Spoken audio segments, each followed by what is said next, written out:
அண்ணா என்ன இது போட்டோ? மதன் எப்படி ஸ்மார்ட்டா இருக்க இல்ல? சும்மாவா? லண்டன்ல பிசினஸ் மேனேஜ்மெண்ட் படிச்சவன். அடுத்த வாரம் எங்க வரா? அது சரி, இவன் போட்டோ இங்க எதுக்கு மாட்டுற? என் பையன் போட்டாவே என் வீட்டுல மாட்டாம வேற எங்க மாட்டுறது? Catch my point. உள்ளையா பெரியப்பா? கார்ல கிடந்த அனாத பையன் அவன். முட்டாள், நீ அவனை அனாதைன்னு சொன்னது அவன் காதல விழுந்தா உன்னை கொன்னுடுவான். அண்ணா ஏதோ அவனை படிக்க வச்சே சரி, என்ன பிள்ளைகள்ங்கிற?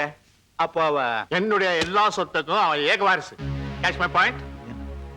என்ன பெரியப்பா, என்ன மகனே மகனே எவ்வளவு ஆசையா வளர்த்தீங்க? வளர்த்தேன், ஆனா நீ வளரலையே. ஒழுங்கா படிக்க வச்சேன், நீ படிக்கல. பெங்களூர்ல ஒரு பார் ஒரு நைட் விடாம எல்லா இடத்தையும் கூத்தடிச்சேன். ஆனா மதன் நல்லா படிச்சான். ஃபாரினுக்கு போனா வாரிசு ஆயிட்டான்.